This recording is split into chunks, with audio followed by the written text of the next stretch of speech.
Hello guys, cutting class part 4ലേക്ക് എല്ലാവർക്കും സ്വാഗതം. ഇന്ന് ഞാൻ നിങ്ങൾക്ക് സിമ്മീസിനെ പറ്റിയിട്ടാണ് പറഞ്ഞു തരാൻ പോകുന്നുള്ളത്.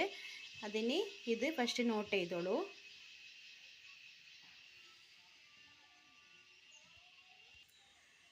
ഇപ്പോൾ ഇതേപോലത്തെ ഒരു പേപ്പറാണ് നമ്മൾ ഫസ്റ്റ് ഇതിൽ പറഞ്ഞ പോലെ തന്നെ, ഫസ്റ്റ് ക്ലാസ്സിൽ പറഞ്ഞ പോലെ തന്നെ ഇതുപോലത്തെ ഒരു പേപ്പറാണ് സിമ്മിക്ക് കൊടുക്കേണ്ടത്. ഇതേപോലത്തെ ഒരു പേപ്പർ സെയിം നമ്മൾ ഫസ്റ്റ് പെറ്റിക്കോട്ടിന് പറഞ്ഞ പോലെ തന്നെ നമ്മൾ മാർക്ക് ഫസ്റ്റ് വീതിയിലാണ് മാർക്ക് ചെയ്യേണ്ടത്. ഈ വീതിയിലേക്ക് മാർക്ക് ചെയ്യാം. ഞാൻ 15 എടുത്തിട്ടുണ്ട്, മാർക്ക് ചെയ്തു. പിന്നെ അതിൽ പറഞ്ഞ പോലെ തന്നെ ഫോൾഡ് ചെയ്യാം. സെയിം ഫോൾഡാണ് സിമ്മീസിനും, ചെറിയൊരു മാറ്റേ ഉള്ളൂ. നെക്സ്റ്റ് നമുക്ക് നീളം മാർക്ക് ചെയ്യാം. ഇത് ഞാൻ സെൻറ്ററിൽ നിന്ന് ഇങ്ങനെ ഫോൾഡ് ചെയ്തു. ഇത് നമുക്ക് സ്കെയിലിൽ ഫുള്ള് ഇത്രയല്ലേ കിട്ടുള്ളൂ, 15 കിട്ടുള്ളൂ. അപ്പോൾ ഞാൻ ഈ സെൻറ്റർ ഫുള്ള് ഫോൾഡ് ചെയ്തു. ഇനി അഥവാ നിങ്ങൾക്ക് അത് പറ്റുന്നില്ല എന്നുണ്ടെങ്കിൽ 2 വട്ടം സ്കെയിൽ വെച്ചെങ്കിൽ മതി. ഓക്കെ. ഇനി നമുക്ക് നെക്കിൻ്റെ വീതി 3.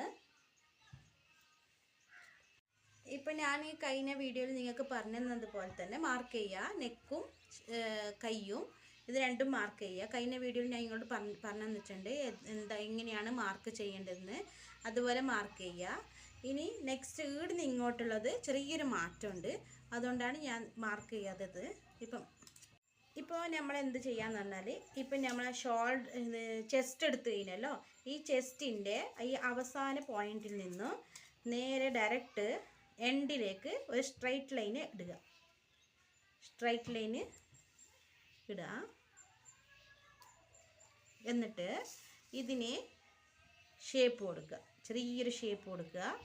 എന്നിട്ട് ഈ സ്ട്രൈറ്റ് ലൈനിലേക്ക് ജോയിൻ്റ് ആക്കുക. ഇതേപോലെ ഷേപ്പ് കൊടുക്കുക. നിങ്ങൾക്ക് കാണുന്നുണ്ടല്ലോ, സ്ട്രൈറ്റ് ലൈൻ ഫസ്റ്റ് കൊടുത്തതിന് ശേഷം ഇങ്ങനെ ഒരു ഷേപ്പ് കൊടുക്കുക. ഇതാണിപ്പോൾ സിമ്മീസിനുള്ള ഇതെല്ലാം ഞാൻ നിങ്ങൾക്ക് പറഞ്ഞു, നെക്കും കയ്യിലും പറഞ്ഞു തന്നിട്ടുണ്ടല്ലോ. അപ്പോൾ ആ ഫസ്റ്റ് കാണാത്തവർ ആ ഫസ്റ്റ് വീഡിയോ കണ്ടിട്ട് വരിക. അപ്പോൾ മനസ്സിലാവും എങ്ങനെയാണ് നെക്കും കൈയെല്ലാം ഷേപ്പ് കൊടുക്കേണ്ടതെന്ന്, മാർക്ക് ചെയ്യേണ്ടതെന്ന് നിങ്ങൾക്ക് മനസ്സിലാവും. ഈ സൈഡ് ഇങ്ങനെയാണ് മാർക്ക് ചെയ്യേണ്ടത്. നെക്സ്റ്റ് നമുക്ക് കട്ട് ചെയ്യാം.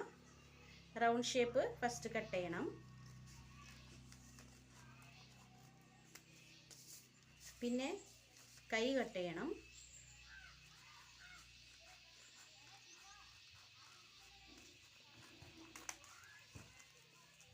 പിന്നെ സൈഡ് സ്ട്രൈറ്റ് ലൈൻ അല്ല കട്ട് ചെയ്യേണ്ടത്. ആ ഷേപ്പ് കൊടുത്തതിൽ നിന്ന് കുറച്ച് ഇങ്ങനെ ചേഞ്ച് ആക്കിയിട്ട് അതേ ഷേപ്പിൽ തന്നെ കട്ട് ചെയ്ത് കൊടുക്കുക. ഇപ്പം നമ്മൾ കട്ട് ചെയ്ത് കഴിഞ്ഞു. ഈ കട്ട് ചെയ്തതിനെ 2 പീസ് ഇങ്ങോട്ടും 2 പീസ് അങ്ങോട്ടും പിടിച്ചിട്ട് സെൻറ്റർ കട്ട് ചെയ്ത് കൊടുക്കുക. ഇപ്പോൾ നിങ്ങളെ സിമ്മീസ് റെഡി ആയി കഴിഞ്ഞു. ഓക്കെ. അപ്പം നമ്മൾ സിമ്മീസ് ഇവിടെ കട്ട് ചെയ്ത് കഴിഞ്ഞു. ഇനി അടുത്ത പാർട്ടിൽ എങ്ങനെയാണ് തുണിയിൽ സിമ്മീസ് കട്ട് ചെയ്യുക എന്നുള്ളത് ഞാൻ നിങ്ങൾക്ക് പറഞ്ഞു തരുന്നതാണ്. പിന്നെ ഈ പെറ്റിക്കോട്ടും സിമ്മീസുമായിട്ട് വലിയ വ്യത്യാസങ്ങളൊന്നുമില്ല. നെക്കും കൈയും എല്ലാം സെയിം അതുപോലെ തന്നെയാണ്. കുറച്ച് ഷേപ്പും ലെങ്ത്തും മാത്രം കൊടുക്കണമെന്ന്, അത് മാത്രമേ വ്യത്യാസമുള്ളൂ. പിന്നെ നിങ്ങൾക്ക് എന്തെങ്കിലും സംശയങ്ങളുണ്ടെങ്കിൽ കമൻറ്റിലൂടെ അറിയിക്കുക. ഷെയർ ചെയ്യുക, സബ്സ്ക്രൈബ് ചെയ്യുക, ലൈക്ക് ചെയ്യുക. Okay, by.